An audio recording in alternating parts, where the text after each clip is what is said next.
Um, hello. Hello, gamers. Happy, Monday. Junobot did not go off. Junobot did not go off, and I'm terrified of that. What does that mean? She didn't say anything in the chat.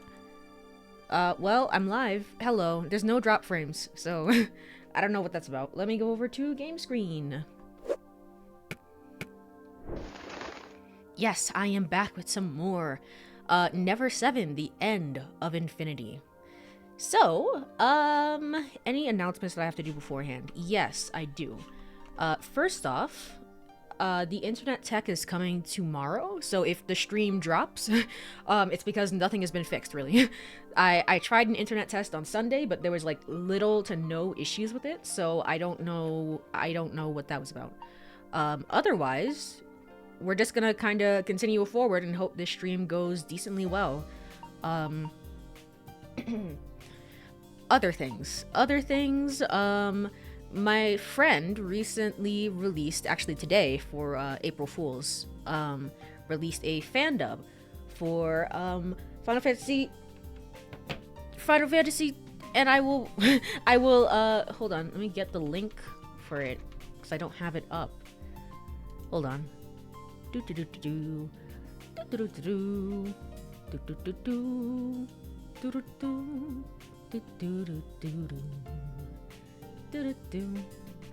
we go. Okay. So, here is the link. Yay, yippee. Can I do anything with that? No, I can't pin it. Not yet, it seems. Yes. I did the voices for Vivi and Freya. So it was it was pretty nice to work on, and I think it came out really well, especially considering like we're all using different different how to describe it, microphones. Like the mixing came out really well and stuff like that, as well as the atmospheric stuff. So check it out. Check it out if you are interested. It's got very minimal spoilers in there. I wouldn't be worried about it too much, at least comparatively to some of the other videos that I recorded, where I'm like, oh yeah, this is the plot, this is the story. So I'll let you know when those have major spoilers. But for right now, this is just like minimal stuff. And I'm happy to have worked on it. Let me go over and get rid of this. Alright, cool. And am I tabbed into the game? I'm not. Oops. Oops. Hold on. There we go. There we go. Alright, cool. Now, I can continue. Repeating daily life, Yuka route. Right. So I'm the April Fool. I'm the April Fool because I thought that I had a choice.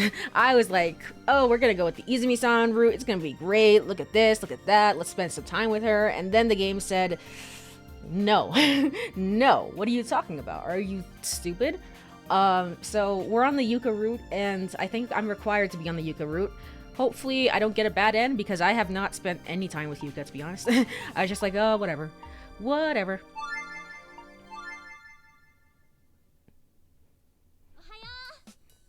Alright. Good morning. Her tone of voice surprises me. Considering the serious tone of the conversation we just had, her cheerfulness was completely unexpected. Like nothing happened. This must be Yuka's best attempt at acting. Yeah. Hey there, it's me, Okiko. Oh my gosh, whoa. Hold on, let me move the mic a tad. I'm gonna move this forward, like right here-ish, maybe. Yeah, here's a good place.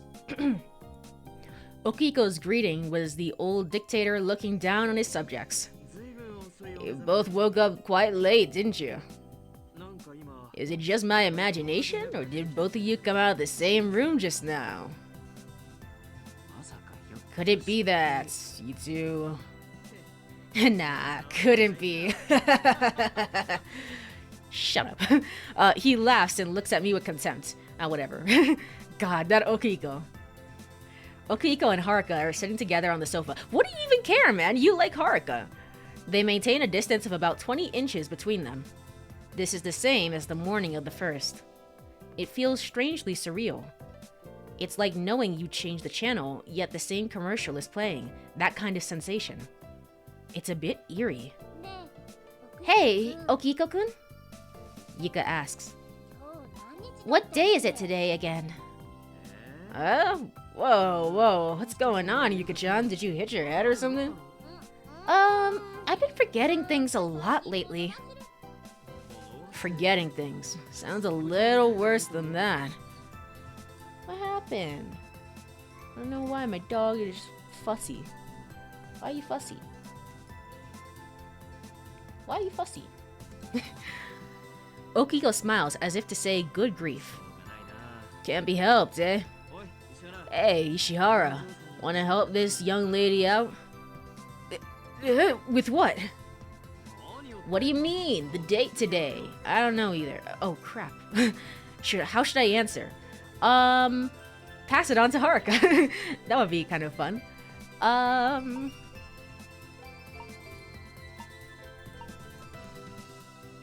Let me save real quick.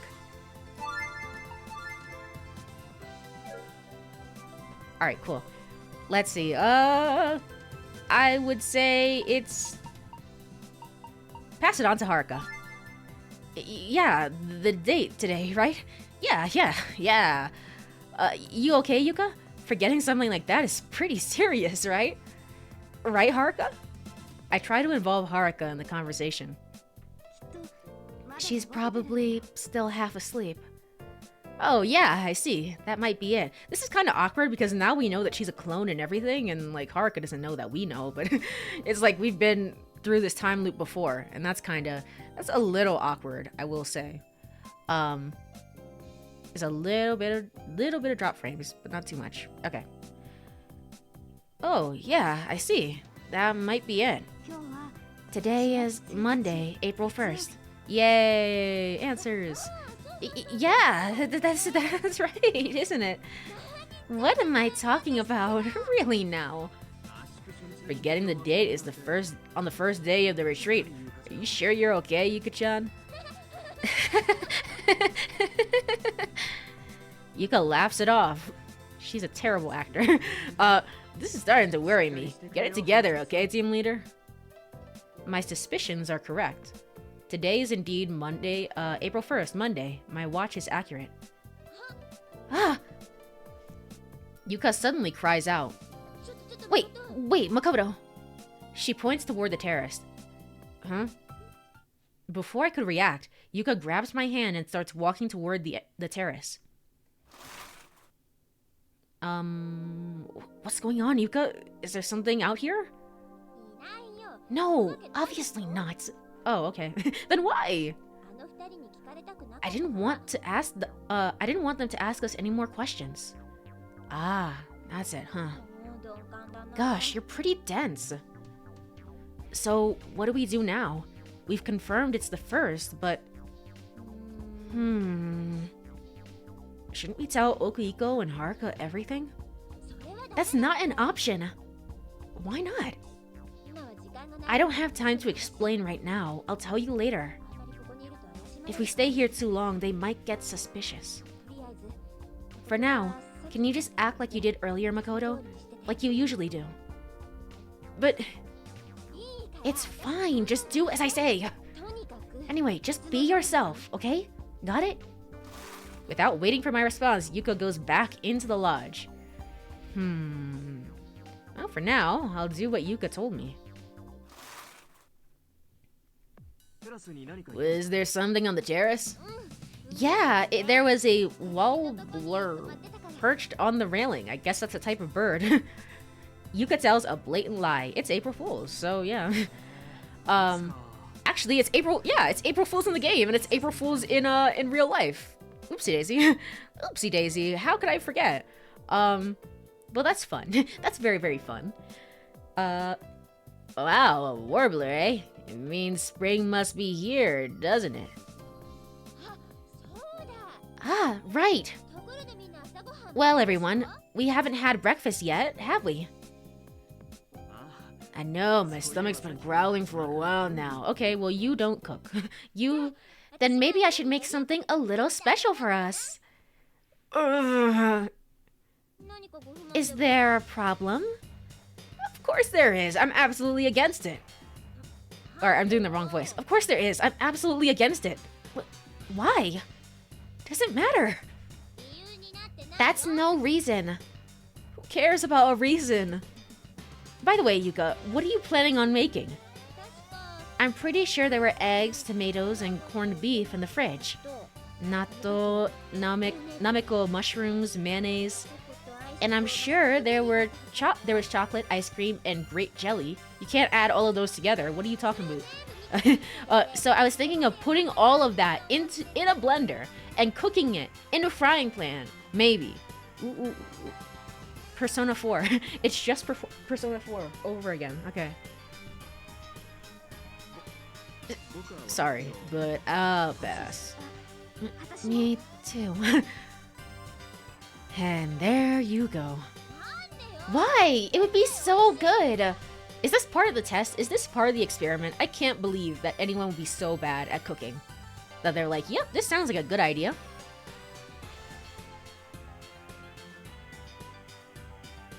Alright, fine. If that's the case, I'll also make some toast to go with it. No. Yay, April 1st, Monday, even though in real life it's a Tuesday. Yippee! 10 a.m. 10:55 even a.m. The three of us managed to somehow persuade Yuka and made her change her mind. Yay! Afterward, everyone washes their faces, brushes their teeth, and changes their clothes. Okiko turns on the TV in the corner of the room. There's a familiar image on the screen, a babbling brook.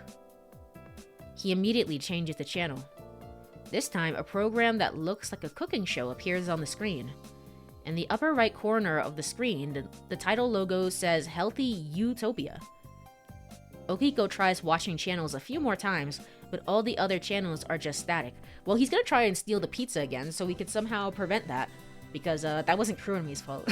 That was not her fault. Looks like we can only watch local broadcasts here. Okiko says, switching the screen back to Healthy Utopia. What are we going to do for breakfast?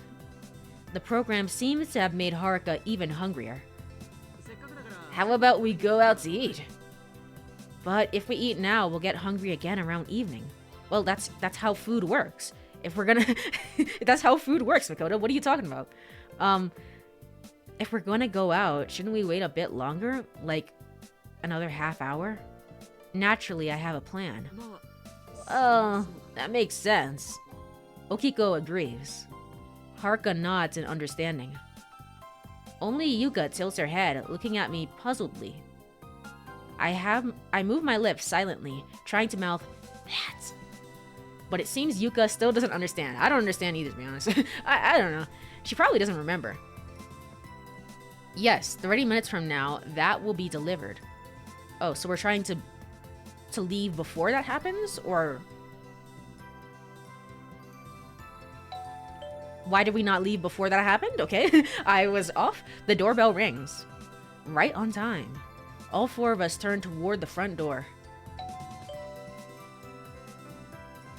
Coming now. I'm the first to stand up and walk to the front door. There she is. Pizza delivery! I brought the seafood pizza you ordered. Oh, thanks. Ishihara, when did you order pizza? Huh? Oh, earlier. Oh, so we're stealing the pizza. Why? Why? We know where the place is. We can just go meet Izumi and get food. Why would we do that? Earlier. I get it. That's why you said we should wait half hour. Well, you should have said that from the beginning. Huh? Is something wrong? No, it's nothing. Just something between us. Come on, Makoto. It's not nothing. Huh? I think you're making a mistake with this pizza. Ah, don't say that. Huh? A mistake? I'm on Yuka's side for once. What are we doing? Why would we steal the pizza again? Flustered, Kurumi reaches into her pocket, retrieving a scrap of paper. But it says seafood pizza on the receipt. No, I mean, we didn't order a pizza. But While rechecking the receipt, this is definitely the right address. then what's the recipient's name? Asakura. It says Asakura, see? Unfortunately, there's no one named Asakura here. Wait, Please. I am Asakura. No, I am Asakura. Suddenly, Haruka intervenes. I'm Asakura. Y'all are awful. Y'all are really, really bad.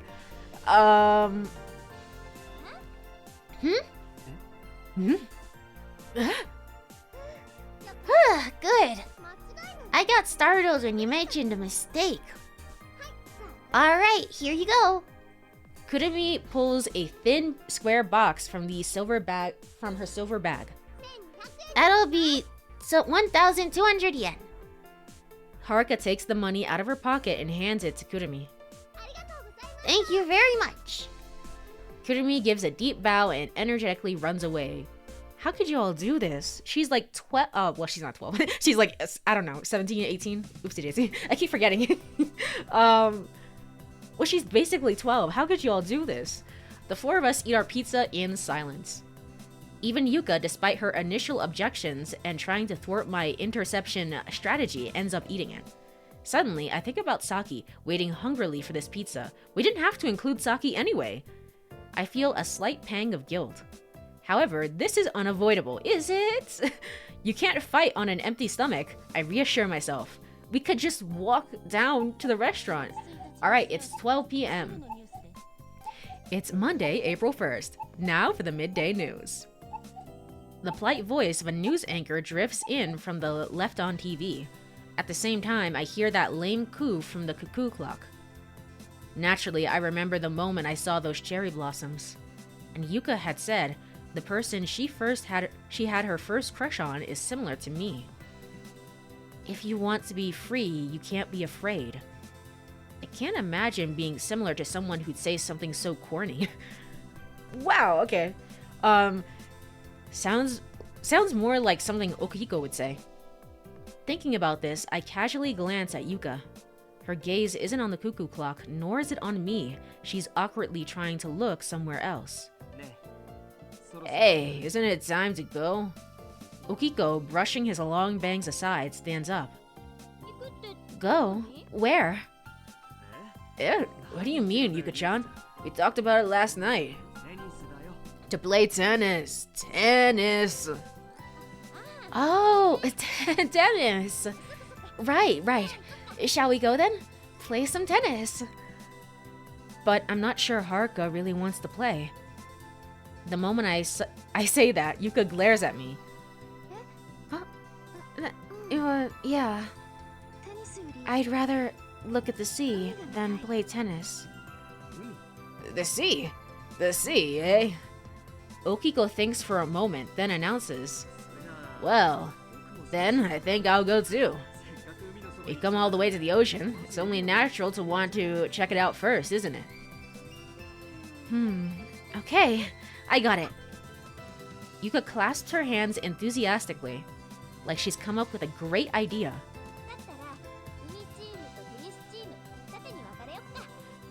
So, how about we split up into two teams? I was thinking that like maybe I'm on a bad end or something, because like we're going against everything that Yuka has ever been saying, and I'm like, this is not good. This is not okay. The beach team with Haruka and Okiko, and the tennis team with Makoto and me. What do you think? I see. She wants to have some alone time to talk with me. I like that idea. Haruka doesn't say anything. Haruka's like, oh man. Originally, Haruka and I would be going to Himegahama, but I decided not to speak up. So, shall we go then? We leave the lodge.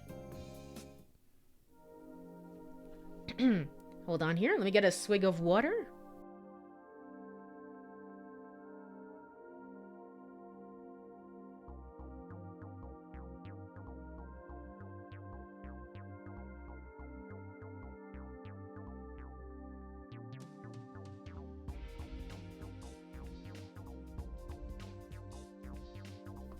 Alright, cool. Now we'll have some time to talk. Yuka and I sit down on the beach at the tennis court. Alright, let's get to it. Why can't we tell everyone? What's the reason we have to keep things a secret? I know you want to talk about that, but first, we should clear up some stuff. I feel like there's a lot of things we're not seeing eye to eye on, as well as things we don't understand at all. What we've experienced, what we've thought, we need to get on the same page first, so we can really understand what each other is saying, right? Well, she's got a point. I nod and prompt her to continue. Alright, we're good then? Let's start with confirming the facts we currently know. Okay. There are 3 things I'm absolutely certain of. Oh yeah, Kurumi and her dead eyes. First, you and I share memories from April 1st to April 6th. Second, today's date is Monday, April 1st. Third, on the previous April 1st, we had similar dreams. Hey, Yuka, this is getting complicated. No, it isn't. Let me make sure I understand what you're saying. We time traveled from that shrine on Saturday, April 6th to April 1st, today. Time travel, huh? You don't think we time traveled? No, I do, but I don't think time travel can explain everything. Huh? The 3 facts I just mentioned, if it was only the first and the second, we could call it time travel, right? The crucial point here is the 3rd fact. You and I having similar dreams on the previous April 1st. Yeah, so when you think about it, well, I mean, it could still be dreams. We just maybe thought it was a dream. Like, it could still be dreams, but we thought it was a dream instead of like actually what it was, which was real life, and then we went back. However, I understand what you're saying. It's more likely that it was a premonition based on how things are going. Yeah, so when you think about it, it means that this experience of traveling through time isn't the first time for us, right? Oh, okay, well, yeah. Okay, never mind. Well, forget everything I just said. Right. In other words, it would mean we've time traveled twice, wouldn't it? Yeah. So, doesn't that mean we've experienced today, Monday, April 1st, 3 times? The last April 1st, today. But I missed a line. Please, wait, be quiet. Be quiet. The last April 1st, today, and the one before the dream, the forgotten April 1st, huh? Yeah, so I've been thinking. Makoto, what do you think was the day before that forgotten April 1st? Well, that'd be March 31st, of course. You sure? Are you really sure? What are you getting at? In other words, maybe the day before that forgotten April 1st was actually April 6th. What? The truth is, we don't know how many times April 1st has occurred for us. We know it happened more than 3 times, but it could be the 300th or even the 3 billionth time. True. Okay, so Yuka and I are on the same page here. Or maybe the idea of counting the number itself might be wrong. We may be repeating those 6 days beginning April 1st for eternity, over and over again. There's no beginning and there's no end. This must be a part of an infinite loop. An infinite loop. I can't quite grasp what that means. An infinite loop. I try saying it in my head once more. If that's the case, does it mean we can never escape from this loop? Will we live in this world forever, for eternity? Surely not. If both of us stick to our promise and don't go to the shrine, we should be fine. No, that's not the way I'd put it. Our bodies haven't transcended time. It's only our our consciousness that returns to the morning of the first. Oh boy, it's 0 escape hours. Okay. Which means our bodies will never age. If we don't, then we'll never decay either. If we don't age, then we'll never decay either. In other words, we won't die? No. We can't die. Suddenly, a profound sense of despair overwhelms me. It's a world of pitch black darkness where not even a glimmer of light can penetrate. An endless age lying ahead of me. Am I supposed to keep living in this world, in this flow of time for all of eternity? Yeah, I'm not gonna lie, that would suck. That would suck, especially because it's not even like a whole month. It's just like the same week, just again and again and again. That's nothing but despair. That's nothing but despair. Oh my gosh. What will become of my future? My destiny? My hopes? My dreams? It's like being in prison, isn't it? In a cramped cage, chained up with everything unchanging and repeating. Unchanging and repeating. Unchanging and repeating. Unchanging and repeating. The monotony of days endless. And that bell. That bell. The 2 bells, even. A heart-wrenching pain. Maybe everyone has a bell. Okiko's gonna show up and he's like, hey, I just found this bell. It's like, why do you have the bell now? Oh, no. A heart-wrenching pain. I can't escape from that excruciating pain. Thousands, tens of thousands of times, I couldn't save her. I broke my promise. Because I hesitated in that one moment. Yes, that's how I thought at the time. I first thought about myself. I valued my own life. So I was the one to kill Yuka. Thousands, tens of thousands of times. I've killed her. I don't follow you, no. And I'll keep killing her forever, over and over again. Oh no, the angst. I'll keep shedding her blood. It's not necessarily you. It's just we both need to stop. We just both don't go. And we start from there. That's too much. It's really too much. I grind back my teeth. Interesting. Okay. So the original April 1st, we said that somebody had died.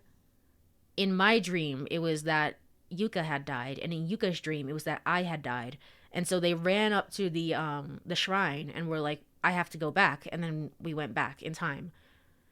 So even if we're not at the shrine itself, per se, what we're saying is that we're gonna die somehow, some way. One of us is going to die. And the other person is going to get so overwhelmed by that prospect that we're going to keep coming back here again and again and again. But I feel like we just shouldn't. I feel like we just should not. And maybe also ask Izumi some questions, because maybe she has the answers or something. I don't know. I don't know. I feel like she would. I grind my back teeth. My chest hurts so much, it feels like it'll rip apart. I want to wipe away everything, every memory from the entire world. Absolutely everything. Running away. Is that your plan? To run away? You're a coward, Makoto. If you want to be free, you can't be afraid. Fight. Even if your history is predetermined. Smash it to pieces. Bust it up and kick it away. Break free. From this hellish cage. From the darkness of this infinite loop. Tear the chains apart. I'm thinking of that one Yakuza song with Psycho. Don't let it ever repeat. I will definitely protect Yuka. I must not break this vow anymore. I mean, you can protect her by letting her die, and we'll finally be at peace. I grab Yuka's arm tightly. I keep holding onto her arm and walk firmly. Hey, Makoto, where are we going? We're running away. Running away? Where to? Isn't it obvious? To a free world. Oh, I see. If we leave, then we won't have to die. I don't think that's how it works, though. Huh? The harbor? So, that means... That's right. We're going back. But how? We're taking the ferry, duh. But Makoto... I'll buy the tickets. Wait here a minute. Leaving Yuka behind, I sprint towards the ferry terminal. We just leave everybody else behind. It's like, whatever, who cares about them? The ticket booth. I immediately noticed a sign. Service suspended today due to bad weather. Bad weather? But isn't the weather so nice? I peek into the office next to it. There's no one inside. Damn it. I click my tongue and then rush towards a fishing boat anchored nearby.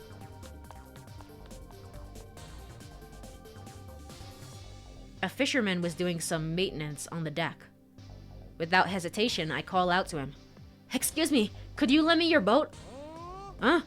What the hell are you talking about? Oh, you see, I want to borrow your fishing boat for a while. What the? You want to go fishing out at sea? No, it's not that. I want to go back to the mainland. Ah, the mainland? What, you got some business you can't leave behind? Well, something like that. I see. Well, it's too bad, eh? Huh? It's simple. Can't go out because of the typhoon. Typhoon? Typhoon? Even though it's so sunny? Yeah, there's a tropical depression coming in offshore. Tropical depression? A tropical storm. They rarely come this season, though. What's it called again?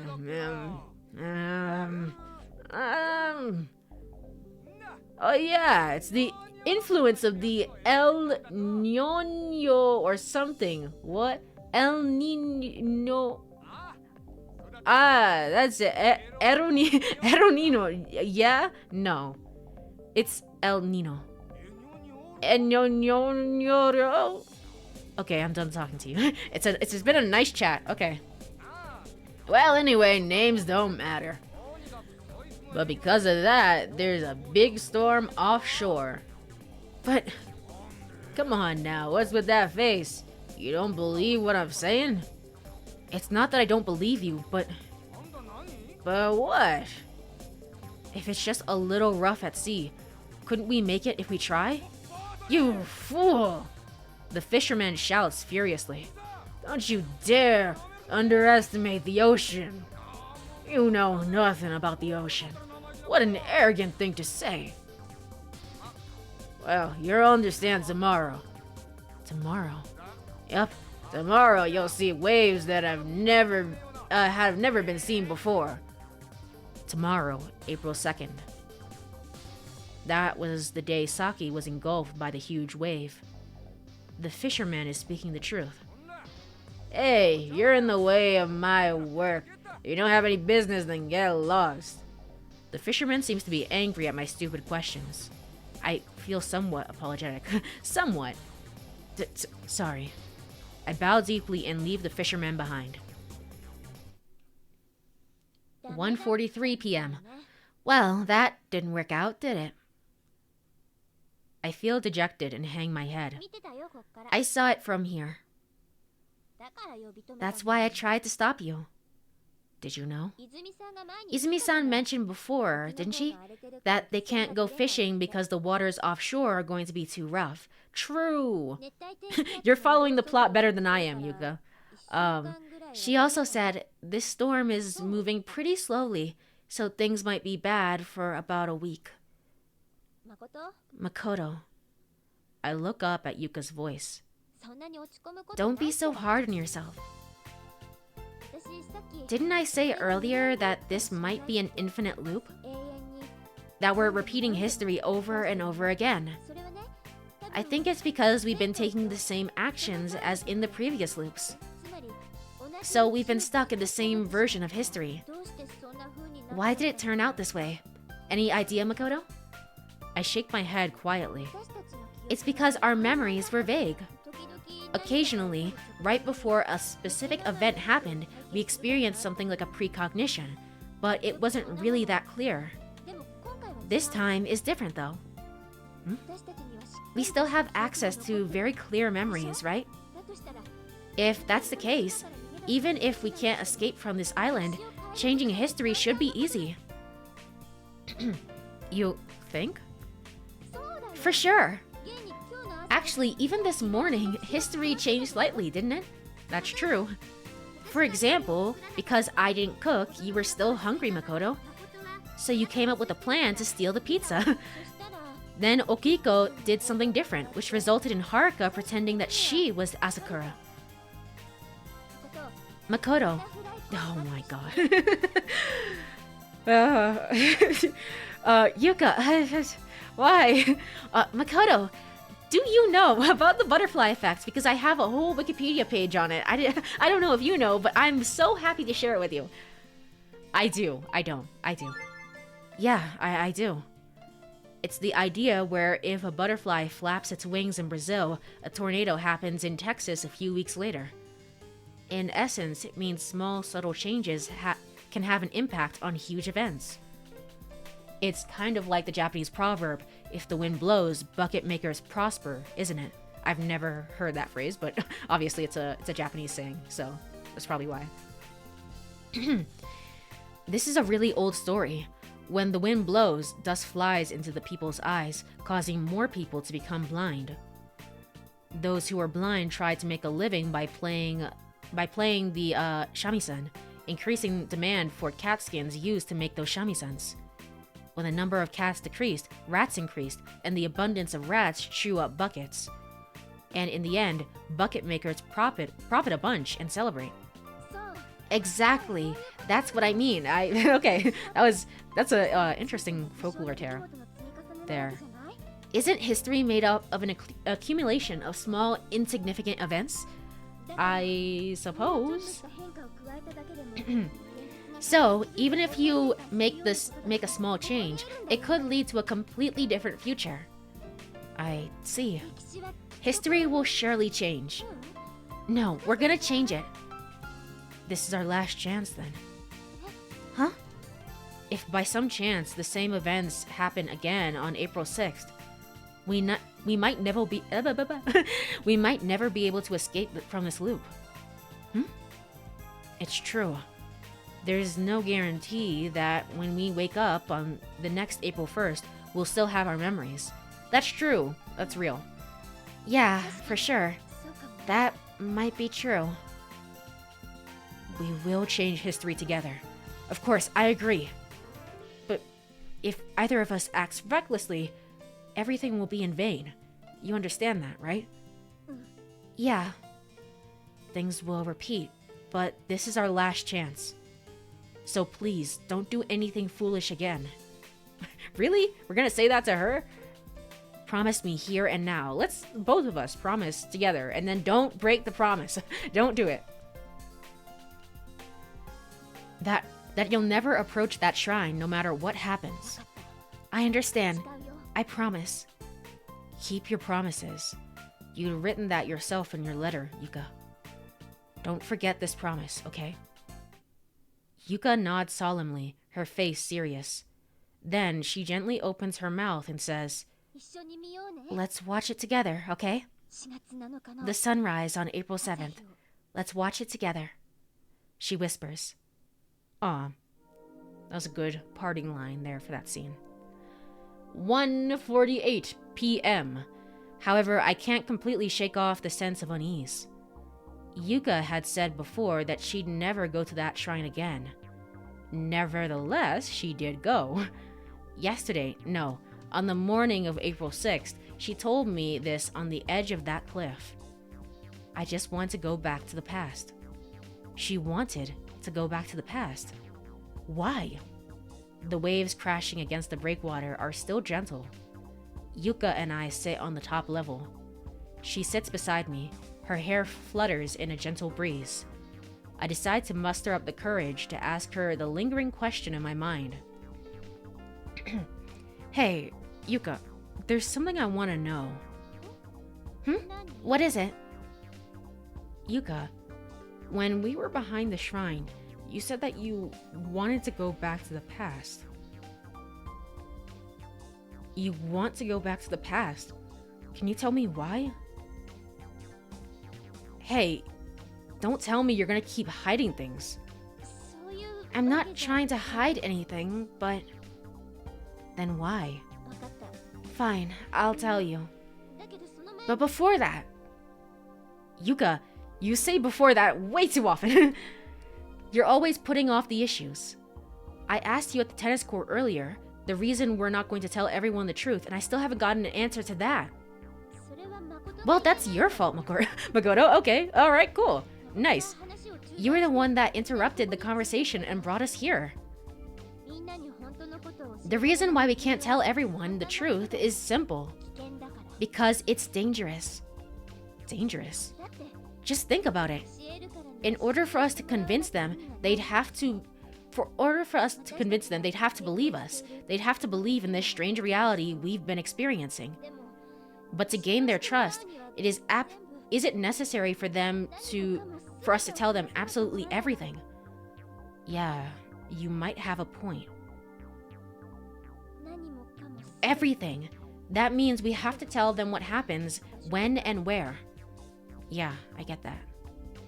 Are we saying that we don't want to talk about specific circumstances that are bound to happen? Like, well, they might not happen because I'm not hanging out with Haruka anymore.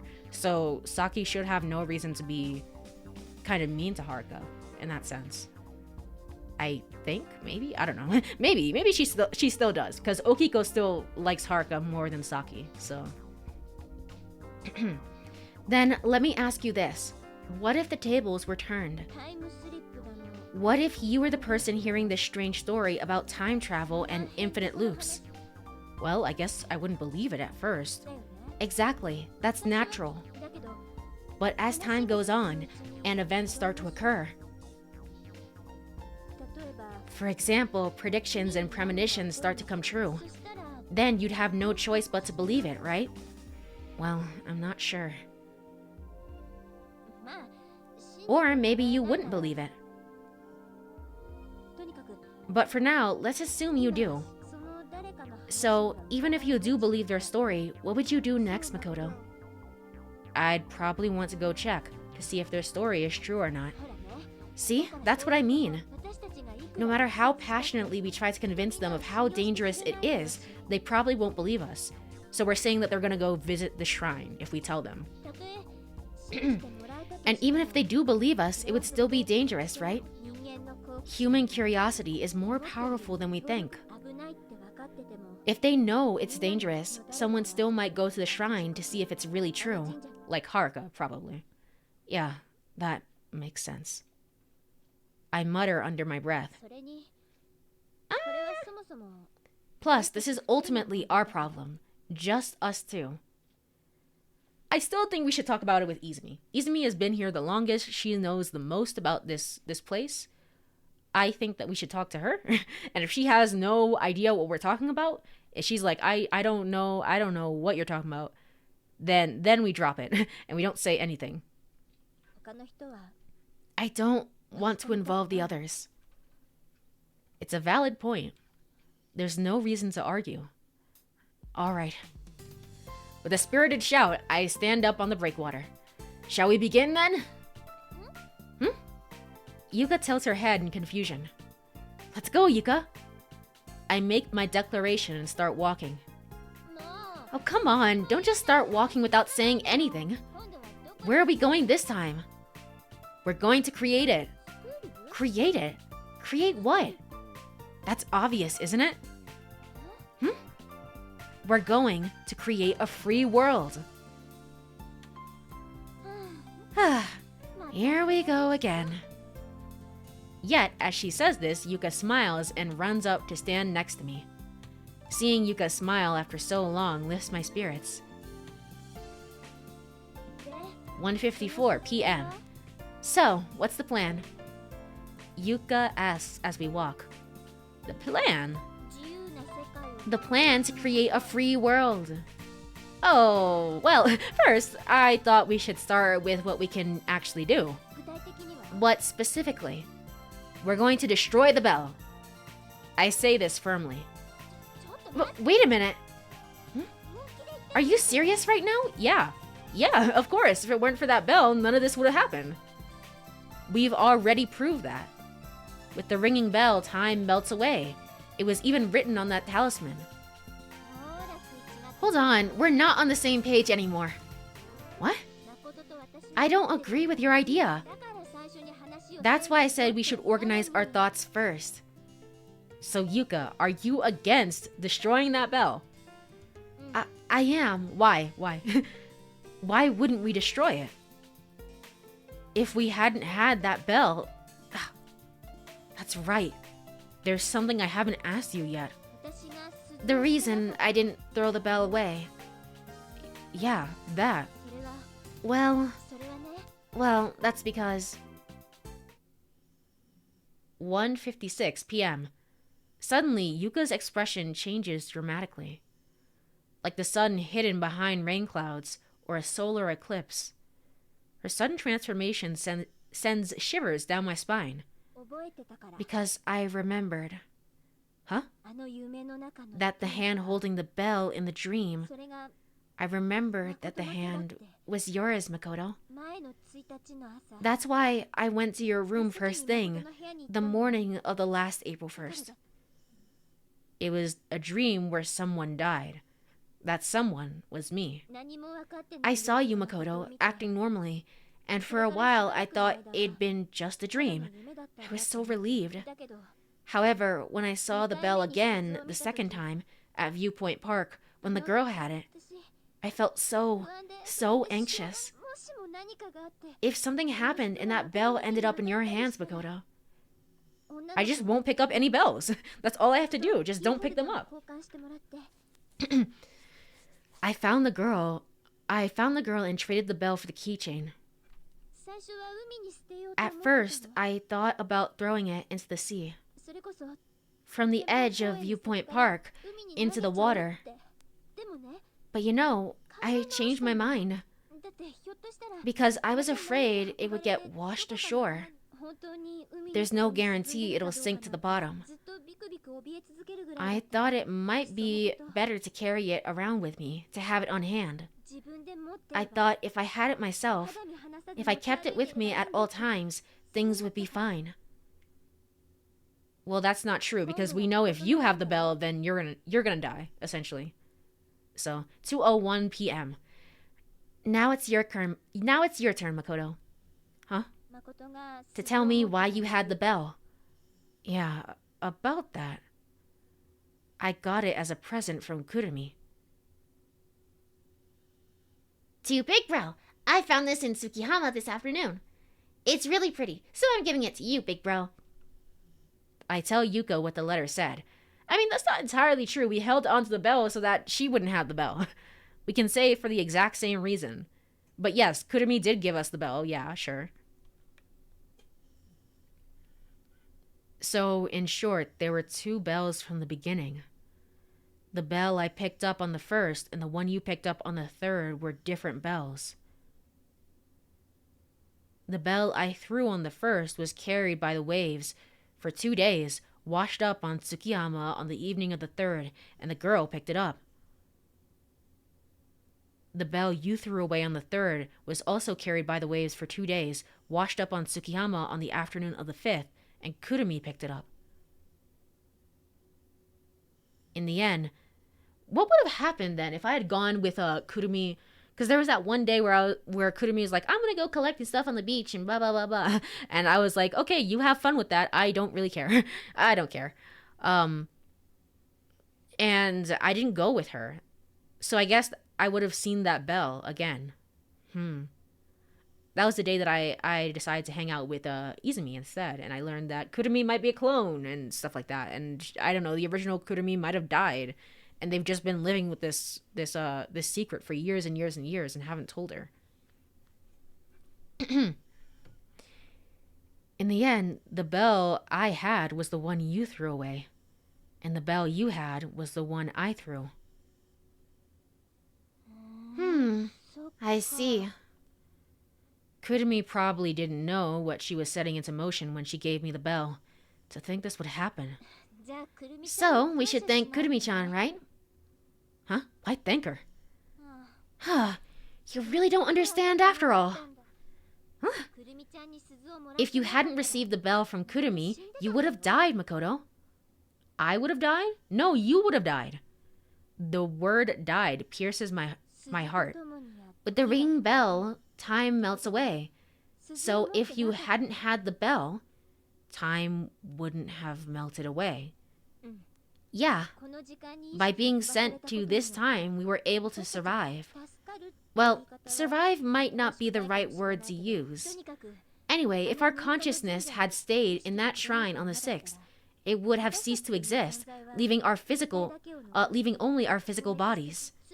In other words, the flow of time in this moment, we were still alive. We are still alive. Sorry, I read that wrong. But in the flow of time connected to that 6th, we're already dead. I know, it's a little complicated. So basically timelines is what you're saying. We've branched off. Well, how about thinking about it like this? Imagine there's a long straight road here. Oh man, it really is 999. On that car, 7 cars on that on that road, 7 cars are driving side by side. Is this like the motorcycle analogy from the second game? I think it is. I think it's going to be like that. Each car has one driver inside. Haruka, Saki, Kurumi-chan, Izumi-san, Okiko-kun, you and I are driving them, right? And far behind those 7 cars, there are another 7 cars driving side by side. In those cars, there are different versions of us, different Harukas, different Sakis, different Kurumi-chans, different versions of everyone driving their respective car. You okay so far? Yeah. Now, at some point, suddenly, you and I die of a heart attack or something. But only our consciousness escapes from our car and jumps into another version of ourselves driving behind us. We can keep driving down the road we've already taken. And the cars in front, they keep driving with our bodies on board. That's what I mean. Understand? Well, kind of. So, in short, if I hadn't received the bell from Kurumi, I would have been crushed under the collapsing shrine. Yeah, but then you would have gone back in time anyway. Like, this version of myself would have died, but you would have gone back in time anyway, and that's most important. Without escaping the car, my physical body, along with my consciousness, would have been wiped out. Is that what you're saying? Yuka nods slowly. So that's why I said what I said earlier. That's why I don't think we should destroy the bell, but then we're just going to be in time loops forever. You don't get it. That bell for us is our last line of defense, or you could literally call it our lifeline. If, by any chance, the same events happen again on the 6th, you said something like that at the harbor, Makoto. When that chance comes, if we didn't have the bell, we wouldn't just lose a free world, we'd lose the world itself.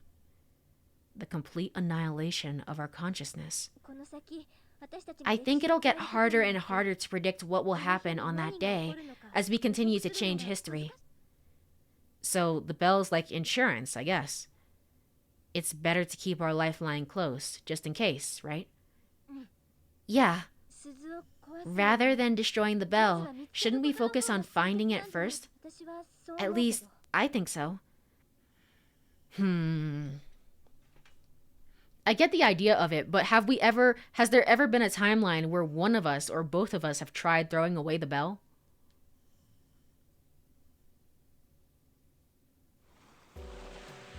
(2:53 p.m.)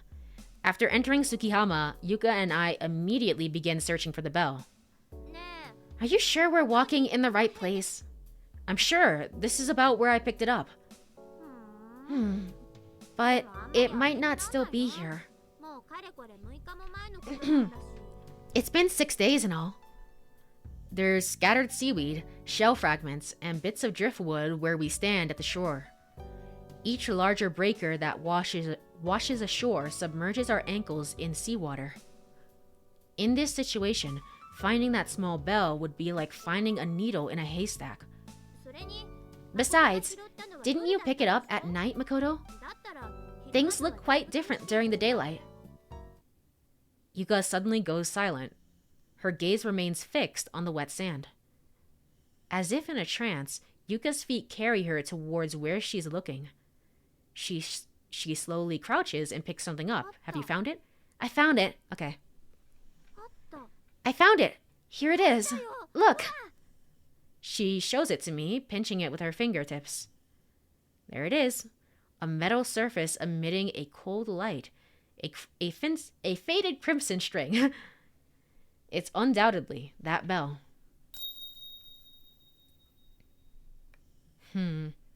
As the bell sways in the wind, it makes a clear sound. See? Beaming, Yuka places the bell in the palm of my hand. This is it. This is it. This is it. Here it is. All right, our first lifeline. I shout out, failing to contain my excitement. I raise the glistening bell high towards the sky. The sparkling afternoon sun causes me to squint. I don't mind that you're happy, but... Huh? Don't you have anything to say, like, nice one, or thanks? Okay, Yuka. Oh, good work, Yuka. You're fantastic. Just amazing. With that, I muss off Yuka's hair. Come on, what are you doing? Trying to escape from my grasp, Yuka leans back and tries to fix her hair as best she can. After a moment of silence, we stare at each other. I reach out again and playfully tousle Yuka's hair once more. Come on, stop it.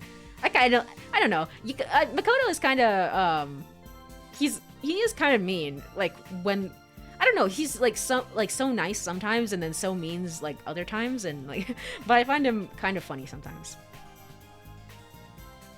Holding her hair with one hand, Yuka launches a counterattack with the other one. But I quickly catch her. I grab Yuka's wrist and open her soft palm. So, you... I speak, placing the bell gently within. As she holds the bell, I fold her fingers around it. Huh? You found this bell. So, it's yours. But... I told you before, right? Men are supposed to protect women. It's been that way since ancient times. It would be a better explanation if you say, hey, something's so crazy, because in my dream, you're actually the one that died, and I didn't die. I feel like we're not saying the most important part. Yuka's already said her piece, now we need to say the same thing back to her. Yuka closes her slightly parted lips, and her eyes sway gently. It looks like she's blushing. Alright, now let's go find the second one. With a spirited voice, I tousle Yuka's hair once again. Yuka stands there for a moment, gently stroking her hair. We now possess one of the two lifelines. Before I knew it, the bell has given us a sense of reassurance and is no longer a source of fear. Thinking carefully, it's clear that the bell is not the direct cause of the tragedy. Or are you not sure about that? We don't know. In fact, as Yuka had said, the bell saved us. Saved by the bell. Because we have the bell, we no longer need to despair. In other words, even with the bell, we can change history. I can say only this with confidence.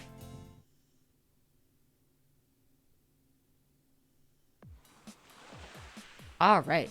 Well, with that being said, I think now is a decent enough time for me to just take a little bit of a break. I'm just gonna eat something here, a quick snack, and get some water, and I will be like literally right back within a few minutes. So don't go anywhere. I guess you can also stretch, get some water, get all that good stuff. I will be right back. All right, I am back. We go over to game screen again. And let's continue. I will say that right now I feel like this is supposed to be like a higher point in the story, but I feel like as someone who has played Uchikoshi's other games, you know, the Zero Escape series and what is currently out of the Ida Somnium Files series, I feel like because of that, the characters are like dealing with kind of basic concepts that it's like, oh yeah, of course. Well, I already knew that. Let's go. We're way behind schedule. is what I feel right now. But I mean, there are still like a few things that are still, you know, kind of entertaining and sort of keeping me. Like the lifeline, the bells being a lifeline where it's like, I feel like personally you should just get rid of them. And whatever happens, happens. But I don't know, Yuka feels differently. Maybe there's something to be said about that. Maybe there isn't. But I feel like there's, I don't know, I feel interested in that. I feel like we haven't gotten the best explanation of clones within the universe. So I assume that's going to be in like Haruka's route or Kurumi's route or Izumi-san's route. You know, like little things like that where it's like, oh, okay, well, there's still things to be explored within the story. It's just that right now we're starting off pretty basic with a retrospective perspective, I guess, if that makes sense. And now we're searching for our second lifeline. I'm on the wrong thing. Oopsie daisy. Hold on. Alt tab into the game. And now we're searching for our second lifeline. Yay! Okay. It's been quite some time since we found the first bell. Maybe it's still somewhere in the water. It probably won't wash up on the shore until the third.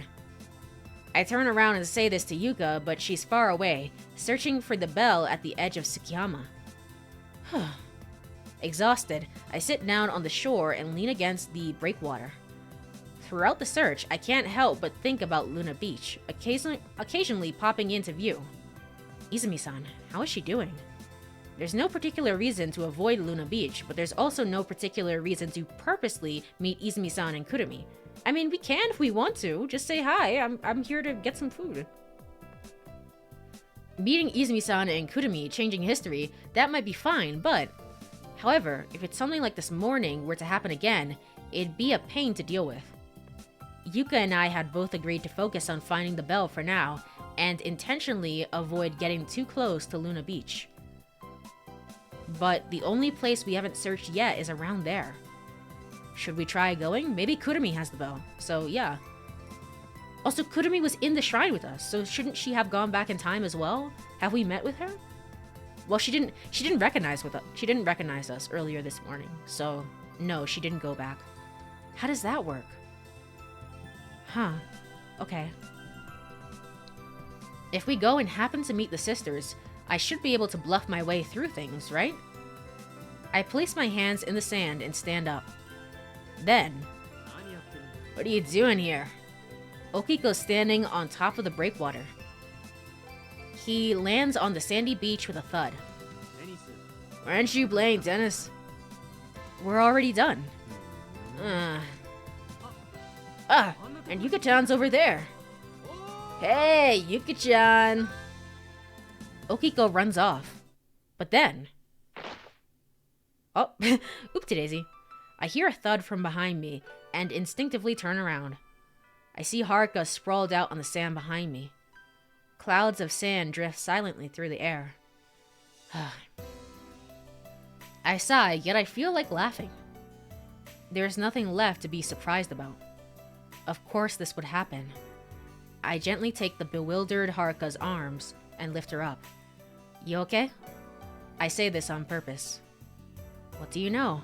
I just might have found the ability to enjoy this reality. Haruka just nods like nothing happened. The embarrassment in her eyes, her red cheeks, it all feels somewhat nostalgic. Trying to hide her embarrassment, Haruka hurriedly slips past me. Looking up, the western sky is a deep, beautiful red. The gentle waves lapping against the shore sound softer than a lullaby.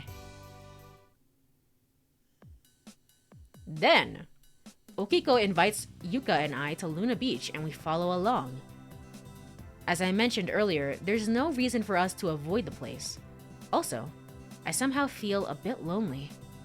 If we don't go to Luna Beach, we might never be able to meet Saki again. Yeah, I just would love to meet Saki. It's just so great that we've met Saki. Okay. And for the next 6 days, if we don't visit Luna Beach at all, Izumi-san will never know about us. The same goes for Kurumi. She only met us once, so she would probably forget our faces quickly. That's what makes me a little sad. Those 6 days. There were so many happy moments. I don't want to lose any of them. Saki caused some issues, but on the flip side, if we could resolve them, the next 6 days would be peaceful. Can we resolve them? Can we resolve them? I don't know about that. Gotta think positively. I think to myself, I want to turn back time. Even though you know it's impossible, everyone has probably wished for something like that at least once or twice. And now it's actually happening. During these 6 days, only Yuka and I can redo the things we regretted. If that's how I think about things, aside from the infinite loops, it doesn't seem wrong to deny time travel. On the contrary, we should make use of our current situation. Turn all the bad history into good history. That much should be easy. The flutter of a butterfly's wings can create a tornado. There's nothing to be afraid of. Everything will surely work out, of course. I begin to think this way. Let's watch the sunrise on April 7th together. I begin to anticipate that day's arrival. I almost wonder if... hold on. If the idea behind it... And I guess now's a good time to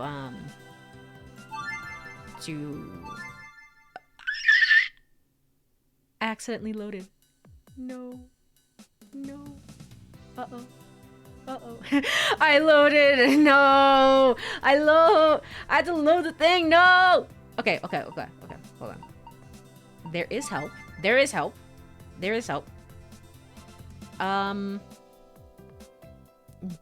System menu. Yes. L1. Page 4 skip mode, page right. I don't know what the difference between L1 and L thing is, but sure. Okay. It will be... What did I say before? I passed it on to Haruka. Yeah. I'm sorry about that. I was not paying attention at all in the slightest. April 1st, Monday. Oh boy. Oh, joy. Okay. We skipped through all of this. What I was gonna say is that I almost wonder if the idea is that week 1, you're on Yuka's route. You know, basically. Week 2, you're on Haruka's route, and then week 3, you're on Kurumi's route, and stuff like that. Do you know about the butterfly effect? I do, unfortunately. I do. Alright, do I press it again in order to... Yeah, I do. I press it again in order to stop it. Just to make sure. Just to make sure. But if that's the case, that means that all of this is just one long game. Essentially. Hey, Okiko. Alright, cool. Looking up, the western sky is a deep, beautiful red. The gentle waves lapping against the shore sound softer than a lullaby. Then... Oh, raid! And then a raid happened. Hello! Hello, Kirito! How's your stream? I'm here. I'm here playing Never 7, The End of Infinity. It just, you know, time loops and shenanigans and stuff like that. Shrine raid. Oh, really? Speaking of shrines, this game has a very important shrine. So, there you go. How is stream? I hope everything was well. Hello, hello everyone. Did I read this? There's no reason for us to avoid that place. Somehow, also, it feels a bit lonely. Yes, I read this. Oopsie daisy. I can skip through this, basically. Gotta think positive. I say to myself. Okay, cool. But if you have to bounce, no worries. If you want to stay in chat, no worries as well. I appreciate the raid. Thank you so much. Oh, wait a minute. I think that I didn't read this part. Can I go back to the other part? Okay.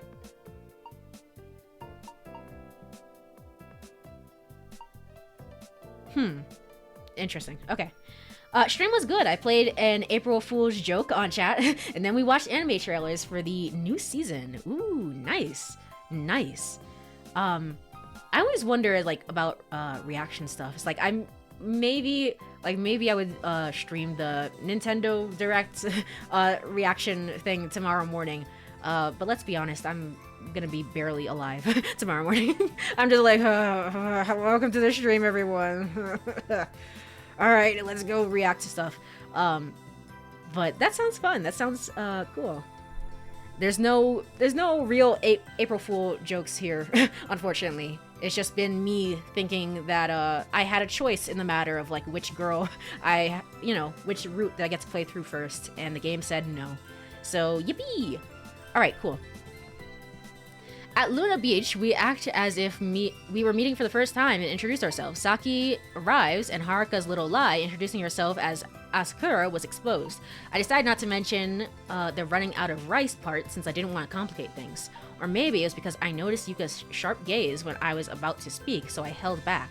Either way, we still had to get some shopping done. Just like before, I invite Haruka to go shopping, riding together with Haruka, feeling the two small mounts against my back. That was the most important part of that whole interaction. Not the time that I spent with her, not any of the words that I said to her, whatever. I may have invited Haruka again just because I wanted to feel that. Paella, pumpkin soup, and Italian salad. A taste that'll never get old no matter how many times I eat it. Let's go to the Sukiya Hotel's heated pool, and then we stuck in. Okay, cool. Oh, right, I forgot about the direct. I wanted to watch it. I have to watch it during my lunch. Oh, man. yeah. It's like, I don't know if I'm gonna wake up, like, so early that I want to see it, but I don't know. I also don't want to be spoiled, because anytime you go on social media, it's like, oh my gosh, did you hear about the thing? Because everyone's already posted their reactions. So I want to make sure that I know what my reaction is, like, the first time seeing it.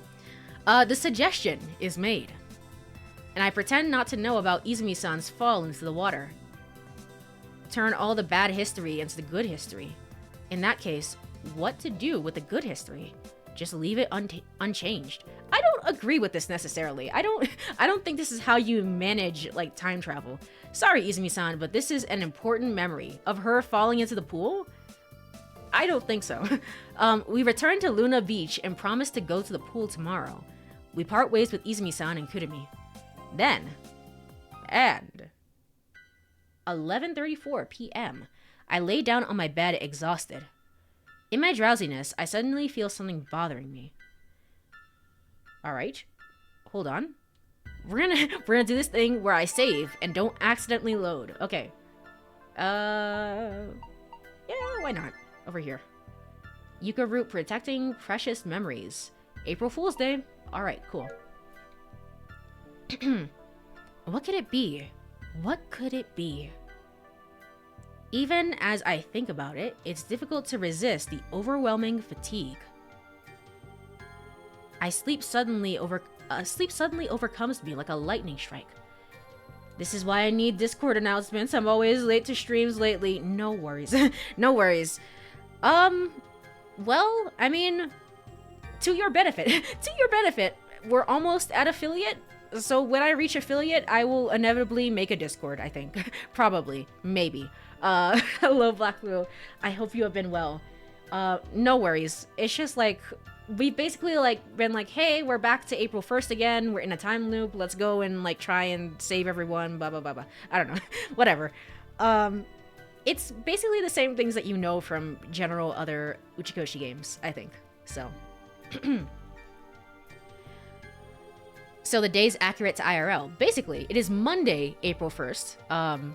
Rather than Tuesday, April 1st. But yes, it is accurate to the day. Sleep suddenly overcomes me like a lightning strike. Oh, well, never mind. Never mind. It's April 2nd, Tuesday. Okay, cool. Darn, so close, yet so far. Oh man, I missed the time. Wait, I come to the pool. Where are we? Oh, right, we're at the pool that we keep sneaking into. Why do we keep coming here? There's no need to worry about Kurumi. I already know that she faked that headache. Oh, right, okay. Yeah, I stayed behind last time. And I was like, yeah, let me go check on Kurumi, but I decided not to do that. Huh. Okay. Above us, the sun is shining brightly. My entire body's tingling. I immediately jump into the water. I swim from one end to the other, executing a quick turn without a pause to catch my breath. Man, the summer pool sounds very, very nice. It is still snowing here. It is still snowing. It will never stop snowing at this point. I don't know. I don't know. It just keeps snowing. So it's like, man, I wish it was summer already. I swim from one end to the other, executing a quick turn without a pause to catch my breath. Snowing in April, that's rough. That's rough, buddy. It is. It totally is. Back at the starting point. I exhale and casually look up. Someone's looking down at me from the edge of the pool. Is it Haruka? Oh, no, it's Yuka. Hi, Yuka. Yuka, jump scare. It's Yuka. She bends down, extending her right hand. Oh, thanks. I take her hand and place one foot on the side of the pool. As I put my weight on her hand, trying to push myself up, I tug on Yuka's arm hard. She comically topples headfirst into the water, reminiscent of a slapstick comedian. I quickly climb out of the pool, standing over Yuka, and let out a loud laugh. Wow, you are just kind of an asshole. Okay, Yuka resurfaces, her face sopping wet. Bakuto! She can barely talk because of all the water that's up in her nose. Ah, man, that would suck. Why'd you do that? Yuka clambers onto the poolside, face contorted. Oh, snot. Gross. Oh. Shivering, Yuka clenches her fists. Are you mad? I'm not mad. How did she not know that would happen? Because last time, I didn't come here last time, so she probably doesn't know that that would happen. If I had been here last time, she probably would have been able to anticipate it and be like, ha ha ha, got him. But, oopsie daisy, there's no mistaking it. She's definitely mad. All right, I'll get it. I'll treat you to a drink. Oh, a beer. Dummy, you're not having any alcohol. Why not? Because. So I'll get you something. Just wait here. Saying that, I walk towards the concession stand. No, I mean, how did she not know that Makoto would do that to her, knowing him? True. I guess we don't... she's never spent any time with us in the previous loop. Because I was just like, anyway, bye. I'm gonna go hang out with Haruka or Izumi or literally anyone else. So she does not really know us. But for some reason, when I return...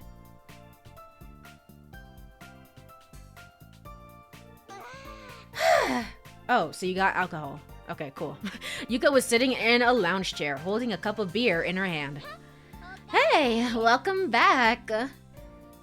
Yuka, when did you get a beer? Oh, this? Okiko-kun got it for me just now. That guy sure knows how to please. Huh, that Okiko. Unlike someone else around here. Then what about the ginger ale I bought you? Come on, it would have been nice. Oh, you got me ginger ale? Yeah? Oh, Makoto, you're awesome! That's the best choice for me. What? I can't quite grasp what was happening, but I hand over the ginger ale to Yuka. She proceeds to pour the ginger ale into her half-empty cup of beer. What is that even good? Okay, Yuka, you have a drinking problem. You have a drinking problem. Let's talk about that first. I inquire while settling down next to her. Makoto, don't you know about this? It's called a Sandy Gaff. I've never... Huh? Sandy laughed. A Sandy Gaff. It's the name of a cocktail. You knew that, didn't you? I really didn't know. I played dumb. Okay, I didn't know. God, really now. We spend the afternoon enjoying the warmth of the sun. In front of us are children playing in the water. It seems like she likes us, though. It seems like she's way more romantically interested in Makoto than she was the first time around. So, in the midst of such a peaceful mood, I happen to forget something important. Something important. It's... Who are you? Oh, hi, Saki. I don't think I've ever seen you in your swimsuit because we've never hung out before. Oops, that's awkward. Should we get out soon? At Saki's words, everyone starts to go get ready. Get ready to go, even. However, there's one person still stumbling around by the poolside. Yuka? Because she's drunk? That person staggers over to us, swaying. Hi. Everyone's gonna leave? And speaks. I always thought she was projecting onto you from that childhood crush that she had. Or you two really are the same person somehow. I think that it's gonna be some crazy, like, we're actually the same person, is my thought. But yeah, she's probably also seeing the similarities and is like, hey, this is the type of person that I like. So, yeah, it's getting cold. Cold? You cold? Me? I'm not cold at all. Hers is a slurred, drunk tone, like someone in a skit. Yes, it seems like I had forgotten one important detail. Once Yuka starts drinking, she just keeps on going. Realizing what might happen next, I feel a shiver down my spine. We've never been here before, though. How would you know? Here's what I'm remembering. We head back to Luna Beach with drunk Yuka. Yuka says she wants to eat toro. Oh, yeah, she does say that. We all decide to go fishing. Saki gets swept away by the waves. So all she had to do was remember not to get drunk. Man, I had noticed this while at the pool and had tried to take Yuka's cup away from her multiple times. I even reminded her what would happen to Saki. However, Yuka wouldn't listen. It's alright. As long as we don't go fishing, it will be fine, right? Can I really trust her? 3:26 p.m. Yuka's laughter only fuels my anxiety. You should be scared. In a voice so quiet that no one else can hear, I whisper to her, hey, Yuka, you get it, right? Don't even think about saying that you want to eat toro. I get it. Yuka vigorously clamps me on the shoulder. I heave a mental sigh. And then... Hi, everyone! Kurumi appears with her usual enthusiasm. You have to be important somehow. You keep coming back. Like, I don't know. I feel like Kurumi must be somehow super important to everything. In her right hand, she holds a mug with warm milk inside. Oh, Kurumi-chan, how you feeling? Good. After resting for a bit, I feel much better now. Oh, that's great, just great. Ah! Yuka leans forward and points directly at the mug Kurumi is holding. No way. She's not going to say it again, is she? I just realized something amazing. So she's essentially been telling the same palindrome jokes for infinity, for infinite loops. She's just been saying the same thing. Okay. No dumb palindromes, like Kurumi and hot milk. I intervene, stopping her. Or at least I make the attempt. That's good. That's too good. Makoto, you're too funny. I've done it now. For a palindrome at a time like this. Makoto, you are such a geezer. Needless to say, the rest of the group can't keep up with us.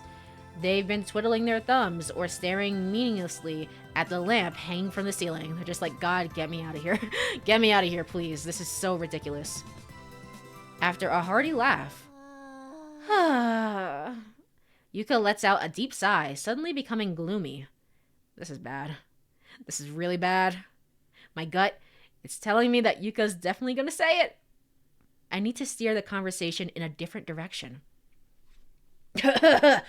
Gosh, the weather's just so nice today.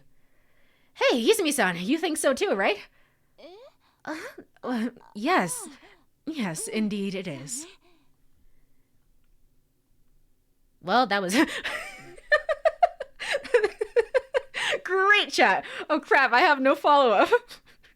I need to change the topic. Well, I'm trying to come up with something. Wow, Saki, your ponytail, it's really stylish. How adorable. What a cutie. What the... Oh, and your eyes, Haruka. They look like little bunnies hopping around. Bounce, bounce. What the fuck is wrong? What the fuck is wrong with you? Why would you say that? I love Haruka. I love her like blank expression of just like, what the hell? And Okiko, you were still an asshole, to be honest. La la la la la la la. You alright, Ishihara? Then,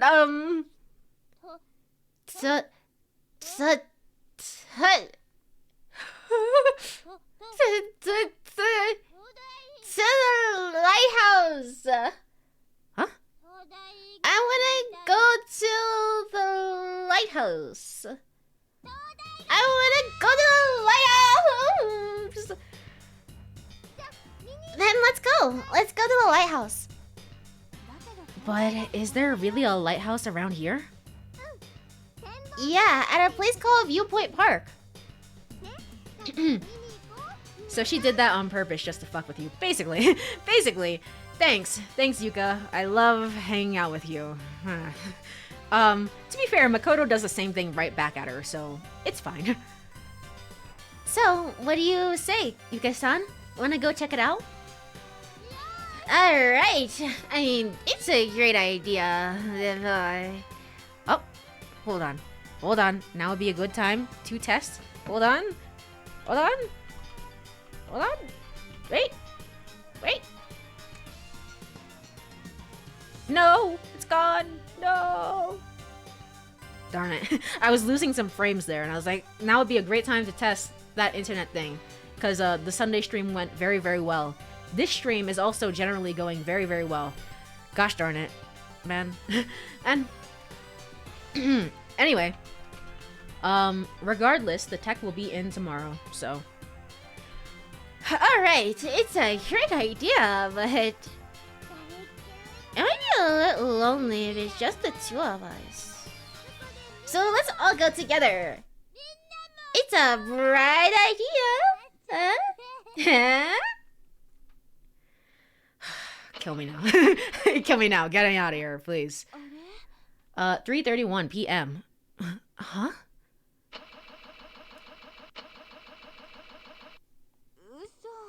No way. It never happens when you want it to. I know, it's just so disappointing. I can never predict when it happens or why it happens.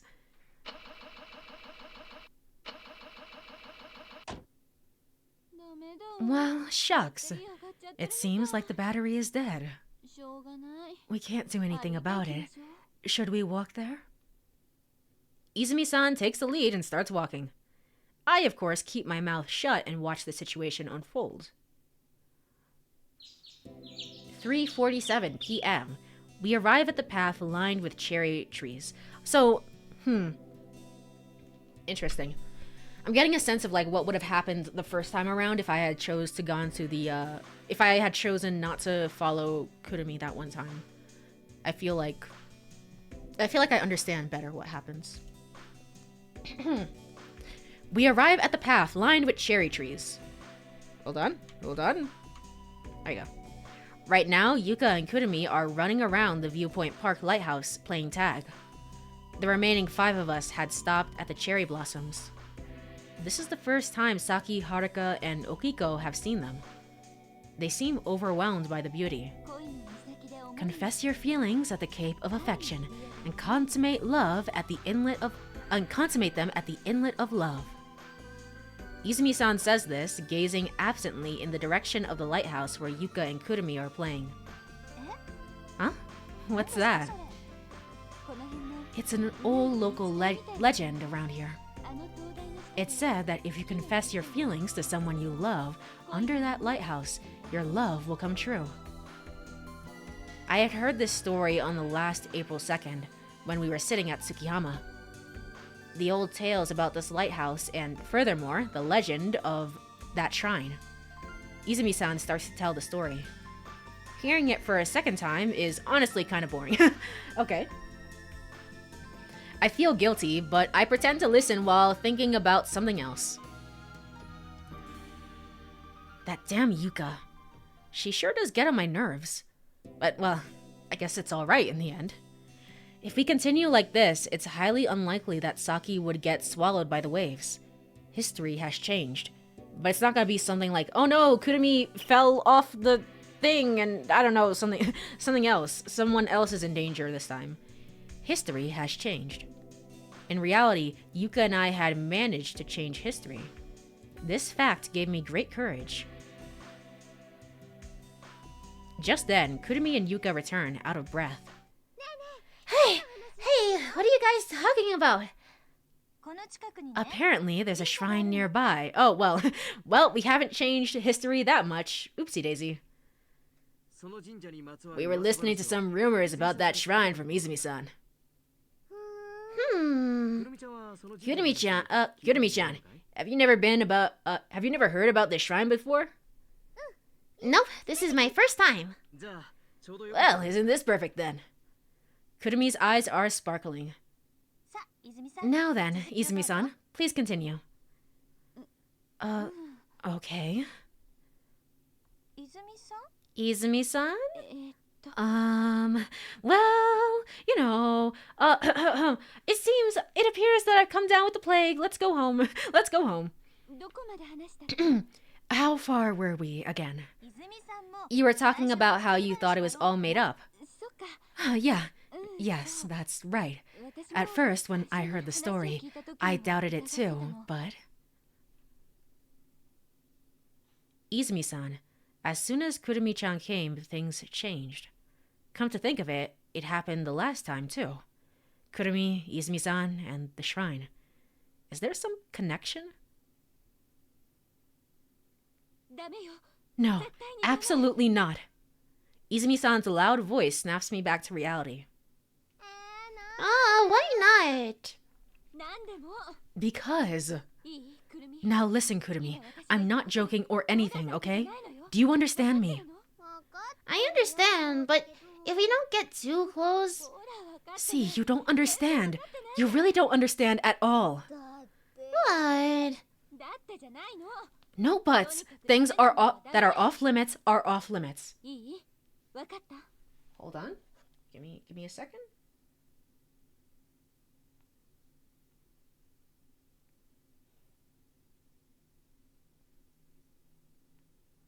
Okay. Okay, understand me?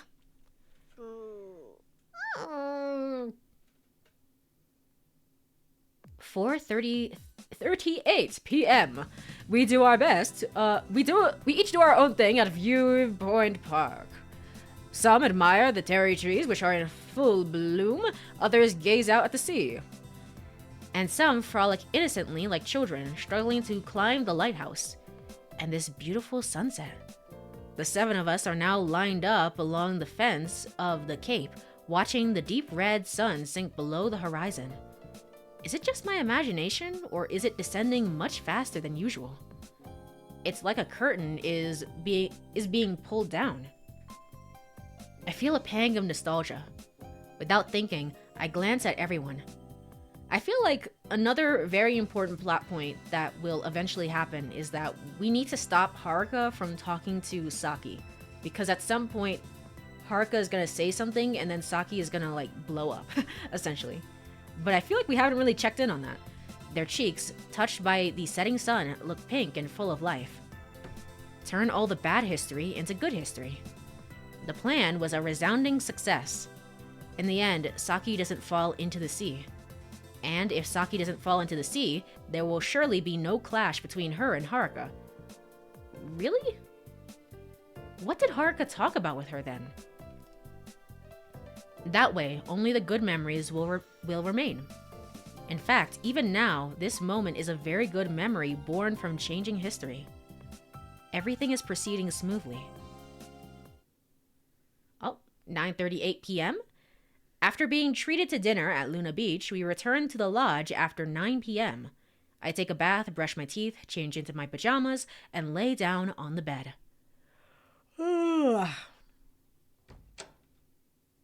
As I yawn, Haruka suddenly enters the room. Y'all don't knock. Why does no one knock when they enter the room? Again, without knocking.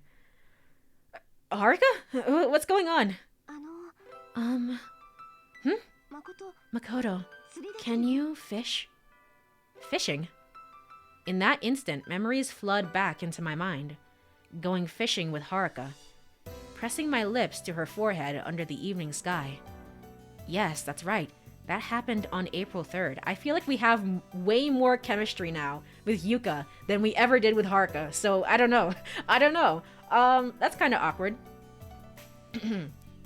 Yes, that's right. That happened on April 3rd. Fishing. Leave the fishing stuff to me. I respond energetically. Really? So, will you teach me tomorrow? Of course.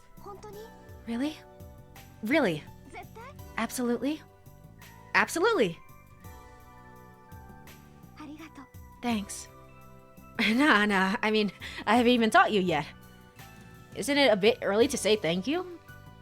Yeah, but thanks. Alright, see you tomorrow then. Yeah. Haruka leaves the room. Come to think of it, I remember that earlier Haruka had said she didn't have a heart. Oh yeah, she didn't say that this time. Does she still think that way? Probably. Still. No, that's a weird way to put it. This is the past after all. Well, either way, taking Haruka fishing isn't a bad idea. Since we went that first time, Haruka's become more and more absorbed in the sport. That's true, but couldn't we have asked, like, Okiko to do it instead? Surely he's decent at fishing. Like, you know? I should share that enjoyment with her during this loop. Oh, April 3rd, Wednesday. The days are flying by this time around, which is good. I didn't want them to be as long as the first time. 3:23 p.m. Haruka and I are on top of the breakwater, leisurely casting our fishing lines. I've already taught Haruka what I know about fishing. Just like before, she repeatedly catches fishes, then releases them. Catching this many, it's no wonder she's hooked. I think to myself. Now then. I check my watch briefly. 3:23. It's about time to go. I stand up and speak to Haruka. Hey, Haruka, I have something I gotta take care of. Something? Yeah, something I have to check. I still want to fish. Sure, you can just wait here for me, okay? I'll be back soon. Soon? How long's that? About an hour. Okay. Really sorry about this. After apologizing, I leave all the equipment behind and head for my destination. Okay, well, that's better. At least this time we didn't, like, kiss her. Because that would be awkward. I feel like we have a thing going on with Yuka, obviously. So, that would be kind of awkward. 4 p.m.? How's it going, Yuka? Find it?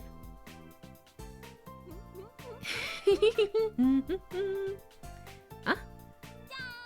Ta-da! There, in Yuka's palm, sits the bell. Alright, we found the 2 bells then. Now we've got our second lifeline. I was about to say, but then I realized. Kurumi is with Yuka. Why is she always here? Kurumi is here? Kurumi-chan helped me. What? She said it was a memento from her great-grandfather. So I worked really hard to find it. I see. So that's what's going on. Is it just me, or is an hour not exactly soon? In the grand scheme of things, it isn't, but I guess Haruka is totally okay with it. She's like, yeah, whatever. Whatever, it's fine. So, does that mean you were the one who found it, Kurumi?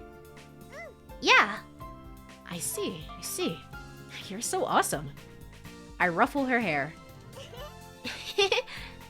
Well then, I gotta get back. Okay. See you later. With that said, I turn on my heels. But then, Yuka quickly approaches me. Here. In a soft whisper, I hear her voice in my ear. Making sure Kurumi can't see, Yuka places something in my hand. It has a pleasantly cool sensation. Without even needing to look back, I know what it is. This is for you, Makoto, okay? Saying that, Yuka lightly bumps her head against my shoulder. What are you two doing? Hearing Kurumi's voice, Yuka jumps away from me. It's nothing. Really, nothing. It's definitely not nothing. You're way too suspicious just now. Is that so? Yeah. Kurumi squints her eyes suspiciously at both of us, furrowing her brows. See you later, Kurumi. To avoid further interrogation, I decide to flee the scene. Wait, hold on, Big Bro. Nah, I won't be doing that. 4:02 p.m. I finally even managed to escape Kurumi and stop to take a breather in the middle of the road. I am going to take a swig of water here. Give me 1 second.